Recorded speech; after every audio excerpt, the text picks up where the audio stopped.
Good evening, everybody. Please be seated. Did you say good morning? Good evening, right? Oh, sorry. Good afternoon. I don't know why sometimes I'm just ahead of time. I'm sorry for that. I hope you have been much blessed by this conference these past 2 days. Have you? And I'm sure you do with all these the wonderful men of God that God has brought in your midst, and you are hearing end time words that God would speak for this nation and for this city and for the churches in this region. Like I mentioned earlier, yesterday, that God sends prophets to a nation or a church not to condemn the nation or to condemn the church, but to show his yardstick and then to measure ourselves against the yardstick so that we will know whether we are walking right or not before God. And when we are not walking right before God, we want to measure ourselves to that yardstick. So that's the whole purpose of God sending a prophet to a nation or to a church to redeem the nation or the church back to himself. So whatever judgments or whatever corrections that are pronounced, those are not punitive towards destruction, but towards redemption, and back to restoration. Amen.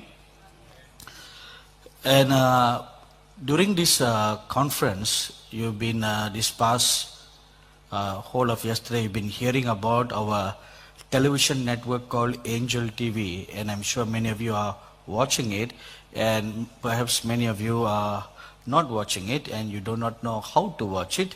All these wonderful men of God that you hear in our conference here, they are also speaking on a weekly basis, sometimes once or twice a week on our television network.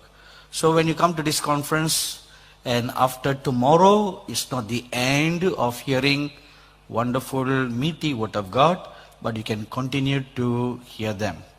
And of course, today with the modern technology of YouTube, you can access any stuffs on YouTube, all the messages. But remember, there's always the good, the bad, and the ugly, and the rotten on the YouTube. You know, sometimes we are just like little babies who start crawling. All those of your parents who know, once the babies start crawling, the first thing they do is, whatever they can put their hand out to, they'll put everything into their mouth. Am I right? They do not know how to differentiate the good, the bad, the ugly, and the rotten. Everything goes into the mouth. Even a pin goes into the mouth, and eventually you have to bring them to emergency. I have seen many families destroyed because they heard wrong stuffs on the internet or on the YouTube. Just to quote one good example, there was one wonderful family in our dear Pastor Jose's church, wonderful family with greatly blessed talents, and they were like pillars in the church. And they started watching some teachings from America on YouTube, and their minds got turned to a different direction. And Pastor Jose and his dear wife comes to our youth camp meeting that we conduct annually in India, northern part of India.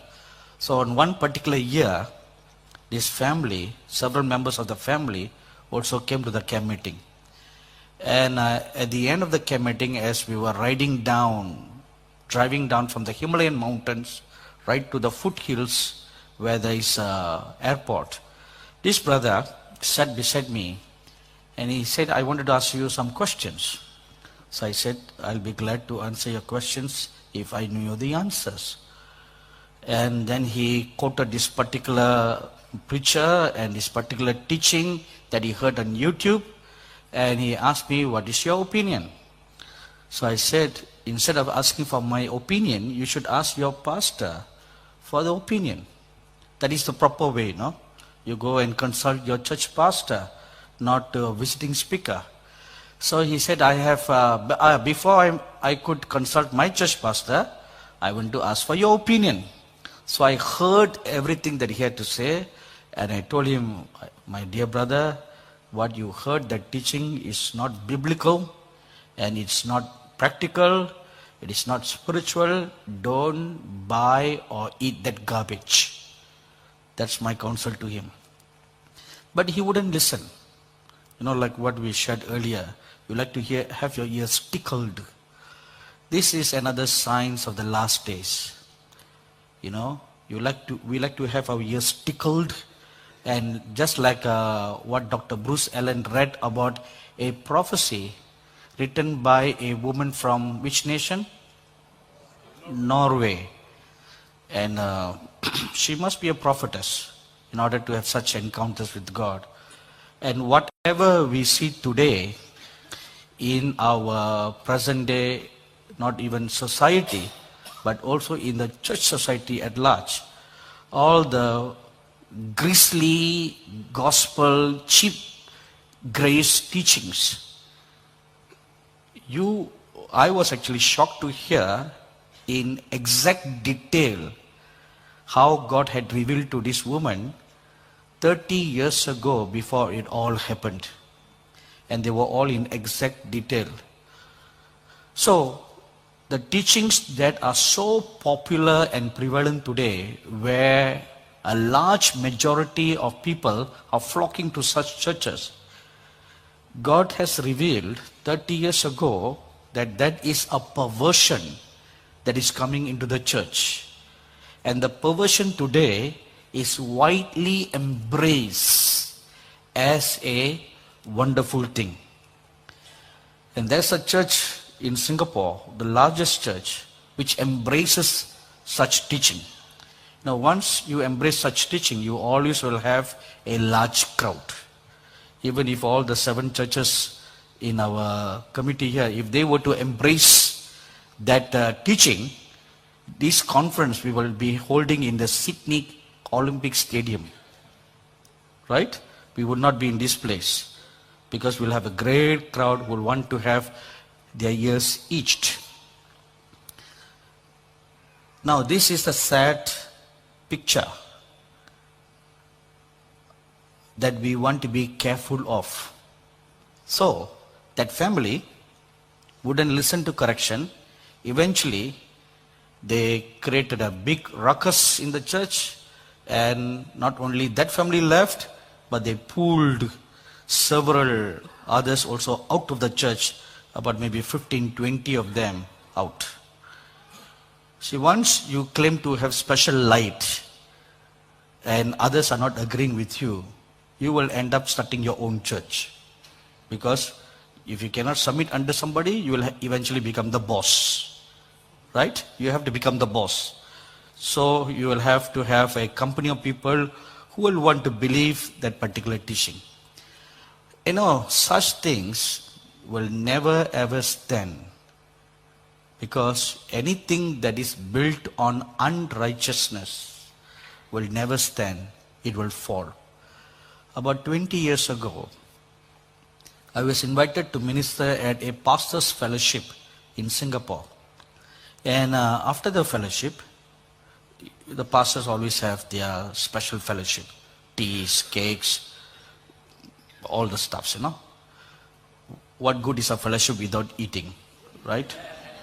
Even our pastor Limbu announced earlier, we have spiritual fellowship and then we have physical fellowship. So after this conference, don't immediately rush to eating, because we need to bend our knees and pray. Amen.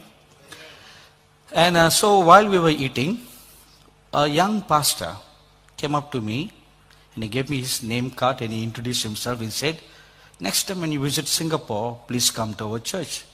So as a mark of courtesy, I said, all right, I will consider it. So when I went back, I began to pray about the invitation, and the Lord told me, don't go, period. And I don't know why the Lord said don't go, and neither is it my habit to ask the Lord, why don't go? Because if the master says don't go, you period, don't go. If you keep on asking, you'll end up becoming like Biliam. I'm sure you don't want to become like Biliam. Once a no is a no or a yes is a yes, you don't ask any further. And subsequently, another time at the same fellowship, this pastor came up to me again and he said, when are you going to come to our church? And he extended another invitation, and before he left, he shook my hand. As soon as his hand touched my hand, I heard the Lord say, don't go to his church.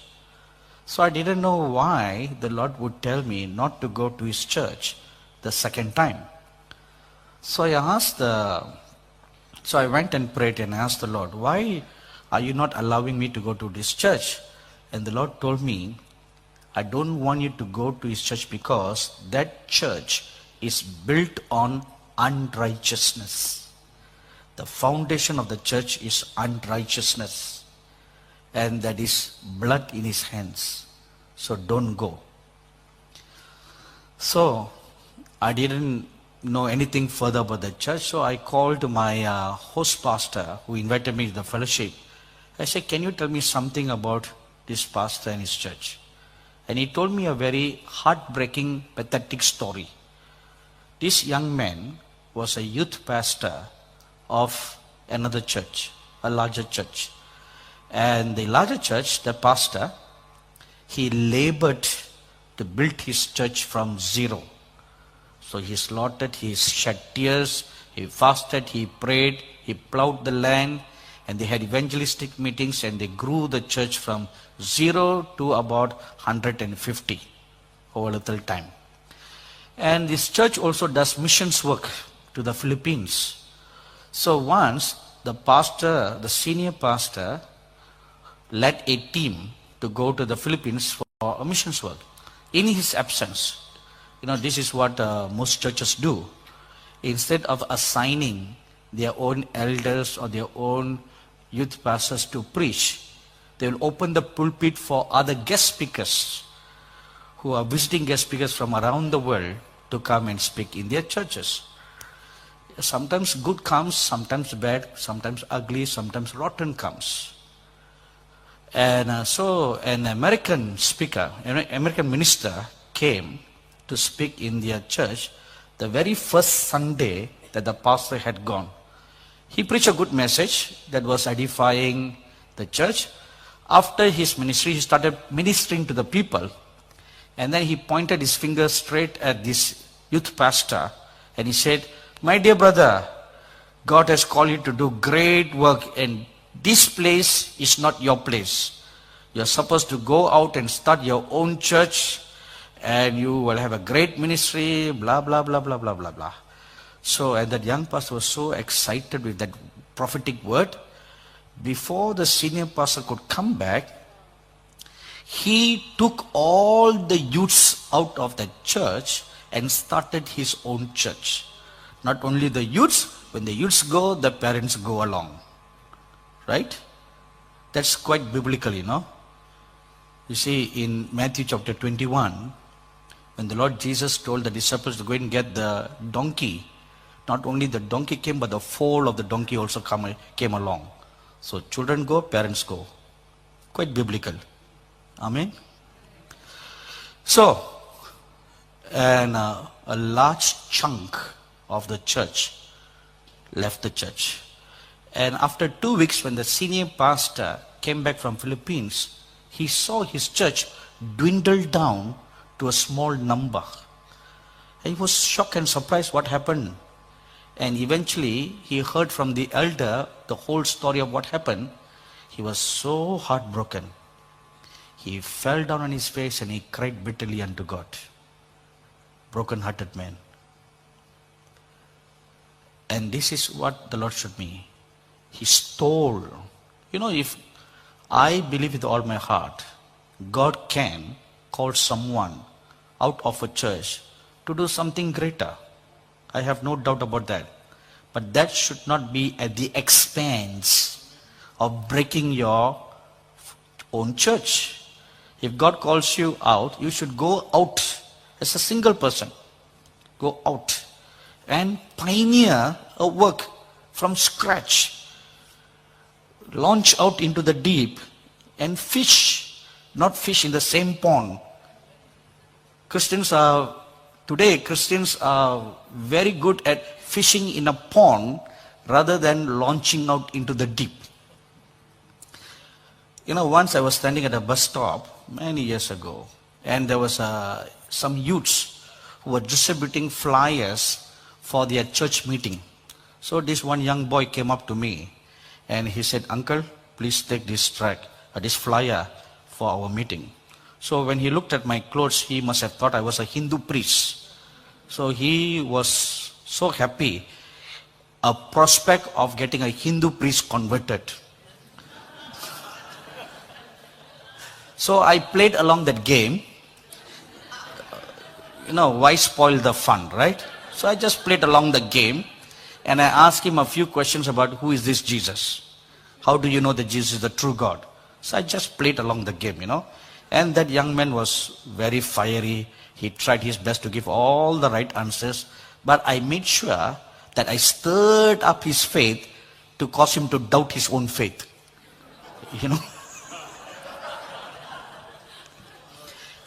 But that young man tried his very best to answer all my questions. So finally I told him, "Look, I am a believer myself." He said, "It's all right, uncle. You can still come to a church and repent and get saved again."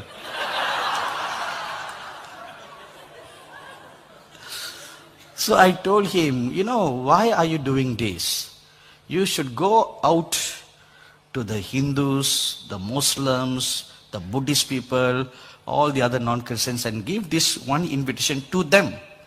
Not come to the Christian and make them leave their own church and come to your church. That is wrong." This is what we largely do, isn't it? Fishing in the same pond. That is very, very wrong. When you do that, you are building your church on unrighteousness. And when you build on unrighteousness, it will never, never stand. And God will not be in it. He's never in it. He's far away. He's outside. So let's bear this in mind. That is why God sends prophets to give us corrections towards redemption, corrections towards restoration, so that we will know the walk that we need to walk, so that our churches will be built on righteousness, like the bride of Christ, not like building a church after the pastor's own image and likeness. As we are built in Christ's own image and likeness, we should build the believers after the image and likeness of Christ and build the kingdom of God rather than building our own kingdom. Amen. So that's why these kind of conferences are organized to blow the trumpet, to calling back to our first love. That is the primary duty of a prophet, calling the church back to its first love. And that is the very first message the Lord Jesus gave to the 7 churches. The first church, Ephesian church, said, "Come back to your first love." And then the last church, the Laodicean church, is also a call to come back to the first place of being the sons and daughters of God. So, that's why we are here. And so many such teachings you find on Angel TV. And many of you, I believe you're watching online through the internet. But you can also watch Angel TV through satellite. Of course, it's not available on your cable yet, Foxtel or Optus, whatever cable you have. But maybe in the days to come, we will get them on the cable. But it's very, very expensive to go on cable. They charge us a hefty sum of money that we need to pay them every month for them to carry us on the cable.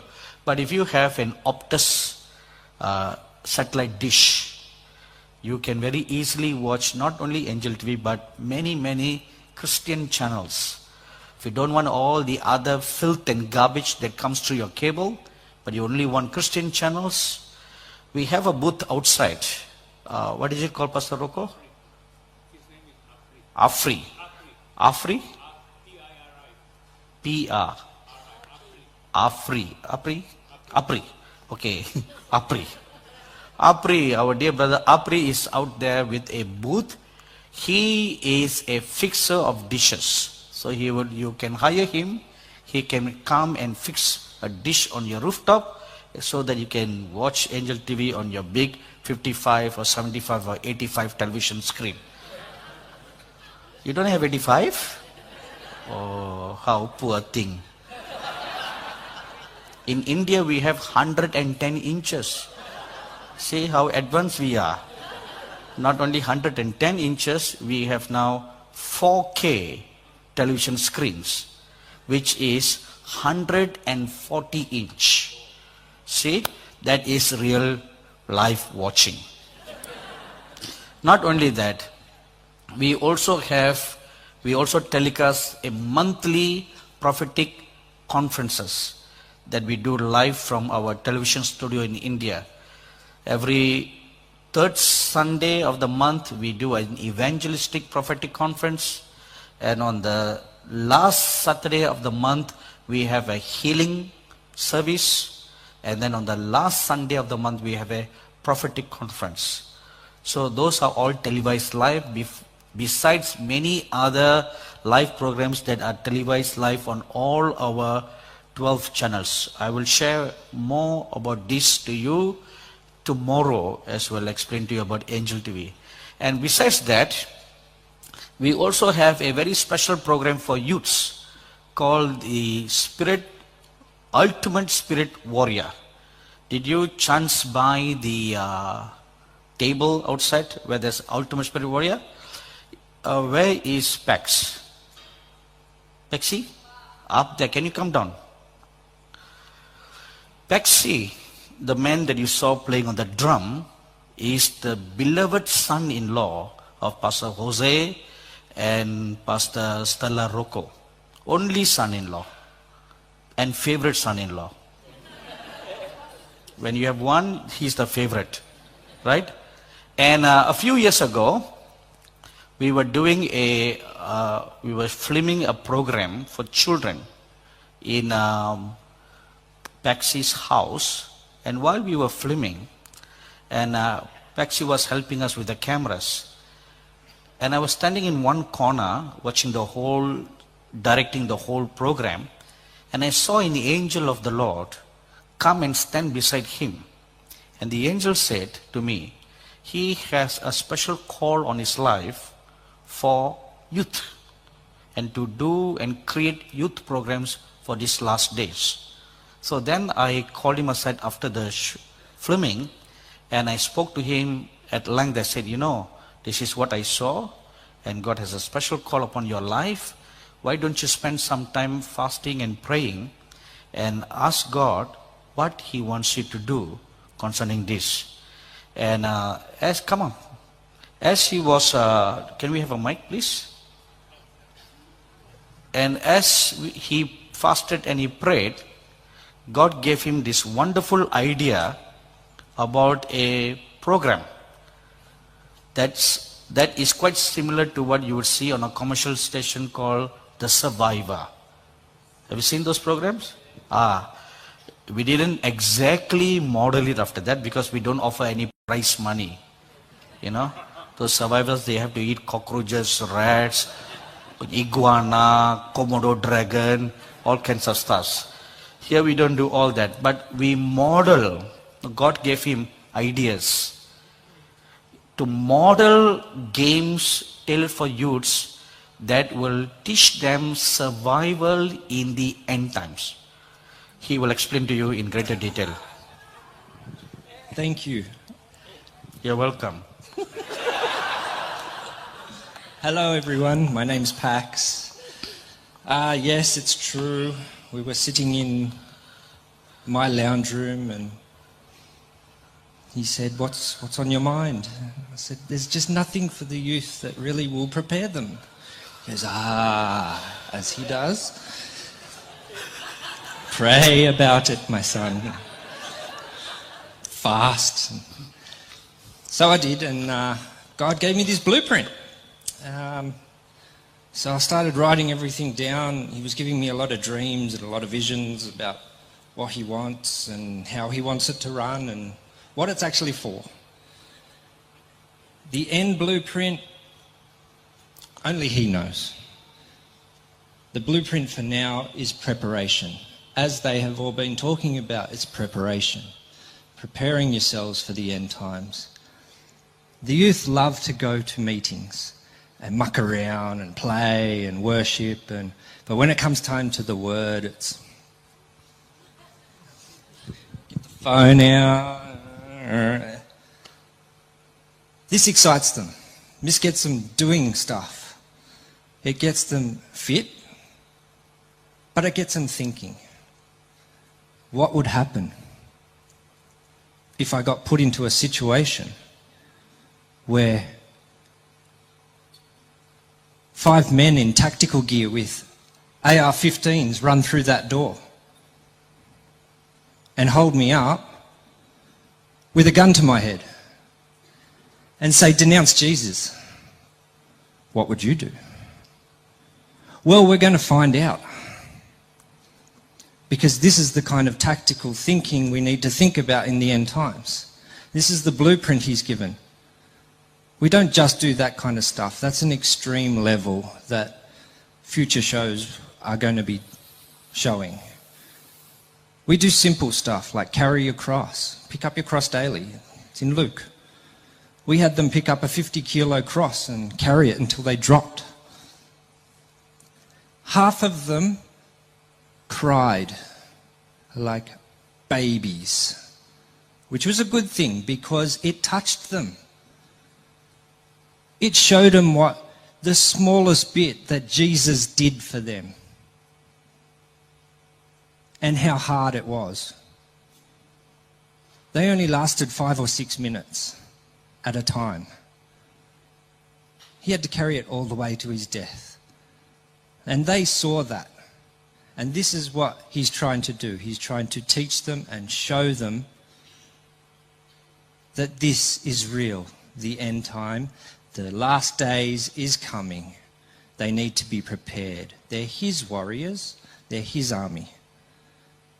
So the youth in India are more than happy to cop what I give them. It's more than just games. It's an actual boot camp. I run them through drills in the morning. I really tire them out. I fast them for the whole day. And then we do a part of the show, and then we talk about stuff at night. We have Bible readings around a campfire, and then 9 o'clock, bedtime. Then I get them up at 5 o'clock the next morning, and they go through the whole thing again. So, what is your purpose for sharing all this to all these people in Australia? Well, he gave it to me as a... Do you want them to participate in your games? Of course. Tell that. But it's a kingdom national thing that he wants it to happen. He wants it in all the nations. He wants it in Australia. We've started in India. He wants it in America. He wants it every nation. He wants the youths to be built up and prepared for the last days. So now we have done how many seasons? We've done 2 seasons so far. Okay. And we've already planned for 3 and 4 next year. So you are inviting all these people to come and participate in the games? No, they'll be coming to 5. Season 5. Hopefully season 5 will be in Australia. There's a few issues in Australia. So is this for only the young people, or even elderly people can join in? Well, senior citizens? Yeah, as we were talking about, we've got one for the G7 that we're going to do. We have to organise the lions. Real lion. Okay. And the furnaces. We have to get the furnaces as well. You know, That's another thing. As Brother Pax is mentioning this, I always share this heart-wrenching incident that took place sometime early last year or the year before in Syria. This is a Christian family, a father, mother, and two girls. The two girls are 8-year-old and 6-year-old. One day the mother was praying and she heard the Lord say, "Will you lay yourselves on the altar for me?" And she understood that the altar meant to offer herself as a martyr. And she, without any hesitation, she knelt down, she lifted up her hands, and she said, "Yes, Lord, I offer myself as a martyr." 2 days later, as she was praying, she heard the voice of the Lord say, "Will you offer your husband as a martyr for me?" She hesitated a little bit, and then she stopped praying. She went and discussed with her husband. As soon as he heard that, he said, "Honey, let's kneel down," and they both hold hands, and they offered themselves on the altar. 3 or 4 days later, she heard the Lord say, "Will you offer your 2 darling babies on the altar for me?" Now this was really too much for the woman. She stopped praying and she pondered over this for a couple of days, and then one morning she called her 2 girls, made them sit on her lap, and she told her this. She said, "One of these days, some bad guys with hood on their face, with swords and rifles in their hands, will come into our house. And when you see them putting a sword on daddy's throat, close your eyes real tight. Don't see them. No matter what happens, no matter what you hear, don't open your eyes. Until when you feel something sharp on your throat, then open your eyes, look at those hooded men and tell them, 'I forgive you for killing my parents, and Jesus loves you.'" This is what the mother told those 2 girls, and the 2 girls understood perfectly what the mother told them. So all the 4 knelt down, they held their hands, and they prayed, committing themselves on the altar for the Lord. And after all this was done, a few days later, one morning, their living room door was kicked, banged to open, and 3 ISIS terrorists walked in. And they killed the father, and he dropped dead because he was asked to renounce the Lord and accept Muhammad as the only prophet of Islam. He refused to do, and they beheaded him. And the children heard that, and they remembered what the mother said. The older girl held the hand of the younger girl real tight and told her, "Close your eyes." And they closed their eyes real tight. And then they heard the next sound of a body falling on the ground. That was the mother. She fell down, and a pool of blood began to flow all over the house. The next minute, those 2 girls felt something sharp on their necks. And they remembered what the mother said. They opened their eyes and they saw 3 hooded guys with an ISIS banner on their forehead standing before them. And these guys asked them, "Will you renounce Jesus Christ as Lord and God and accept Islam as your true, or Allah as your true God?" The girls looked at the guy, and she said, "I forgive you for killing our parents, and Jesus loves you." With that, the sword went through the necks of the 2 girls. They fell down dead. Now this is a true incident that took place in Syria. And the Bible tells us in the coming days, more Christians will die as martyrs. Now the games that PAX is developing is kind of a dry run to such real scenario. So what will we do when our faith is put on the blocks? What will we do? It's very easy to say right now, "Oh, no matter what happens, I will stand faithful for the Lord." It's easy right now because you are not in a situation. What if a gun is put on your temple? Then what? Then what will we really do? Or Pastor Andy's handsome little boy by the mother's side, a kukri, the Nepali sword, is put on his neck. Or worse still, This guy strangled the little boy's neck. What will the mother do? Will she praise the Lord? Hallelujah, praise the Lord. My son is going to die as a martyr. Will the mother do that? I bet no. She will be screaming and crying, and the terrorists will be choking little by little the very life out of the boy, forcing the mother and the father to renounce their faith. They do all this in communist countries. So what are we going to do? So these games, they are not real games, although it appears like games, but they are practicals, like a dry runs, making us to look at our own heart. So if you like to participate in these games, please go to the booth outside, Ultimate Spirit Warrior, and they'll give you any free gifts for them. There was, Until? as soon as everyone heard free. Oh, Unfortunately, there's no more left, but we will get some more for you. okay. Yeah. You know, Pax and his wife Maris, who was leading us in the worship, they approached some corporate companies about this project. The corporate companies sponsored this wristband, this t-shirt, and this cap and the pant? No. Not the pant, okay, that's yours. That's me.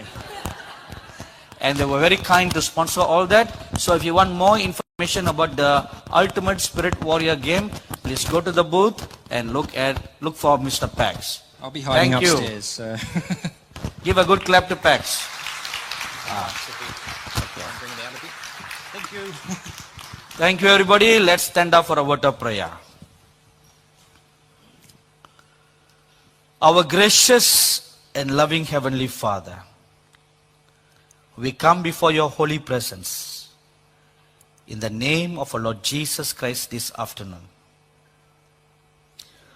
Open our hearts, open our ears, that we may hear what the Spirit of the Lord is speaking to the churches and is speaking to this nation in these last days.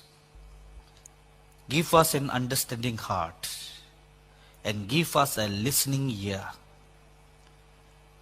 that we may hear what the Lord is speaking to us and the direction which He is showing to us. In the name of the Lord Jesus Christ we pray. Amen. Please be seated.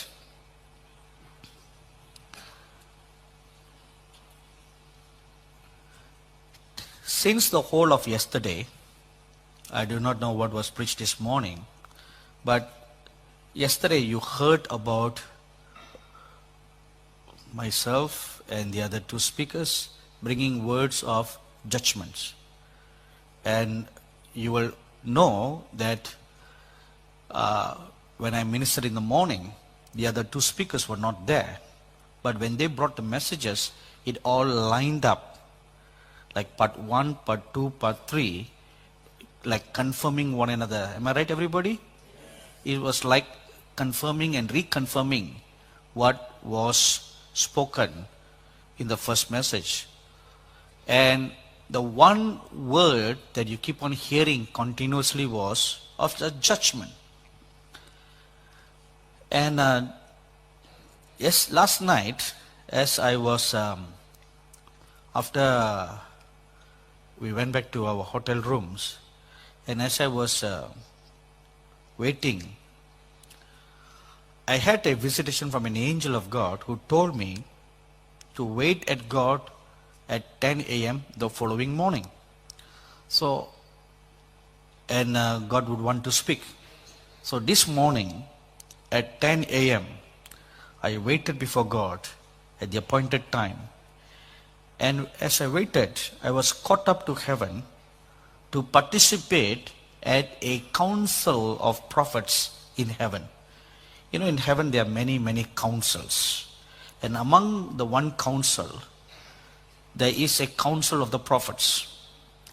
And this prophets' council chiefly is concerned, or it oversees the last days events that are going to take place on this earth.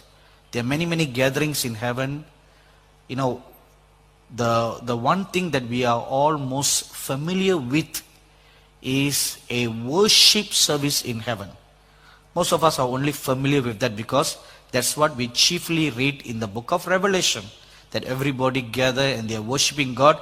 So somehow we all have a wrong notion that in heaven everybody worships 24/7, which is not true.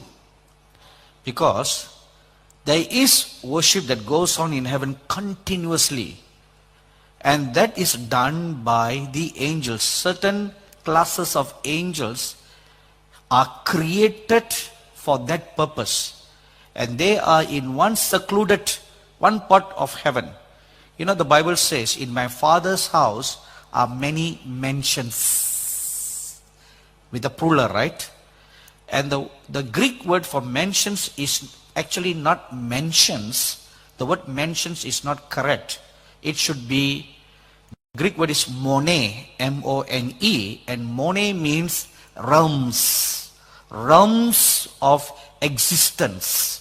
So it's not a mansion like we would think, a huge castle like Buckingham Palace. No, that's not the right translation. It is plains or places of existence. Like for example, you have Newcastle, Castle Hill, you have Campbelltown, you have Chatswood, you have this, you have Liverpool, Blackpool. You have Blackpool? No Blackpool, oh sorry. You know, Liverpool is a city in England, and there's also another city in England called Blackpool. So if you have Liverpool, I thought that you must have Blackpool. No Blackpool, all right. So like that, you know, suburbs where people live. Likewise in heaven, there are these realms of existence or living, or to make you feel a little comfortable, like let's call it suburbs. There are different suburbs, and in one such realm is where a class of angels specially created to worship God and fill the whole of heaven with praise. And their job or their created purpose is to continuously lift up praise all throughout. For lack of a better word, let's use the word day. Because in heaven there is no day, no night. So it's one complete eternity. So their job, or job again is not the right word, created purpose is to worship and praise God all continually. Now that is one place. But there is a time in heaven where all beings, created beings in heaven, together with all the redeemed saints, they all gather together to worship God. Like, for example, on your Sunday church service. 6 days of a week, you go to work. Then on a Sunday, you gather, everybody gather to worship God. This you read in Job chapter 1 and Job chapter 2, where the Bible says, there was a day when the sons of God all gathered before God. So that is called a general worship.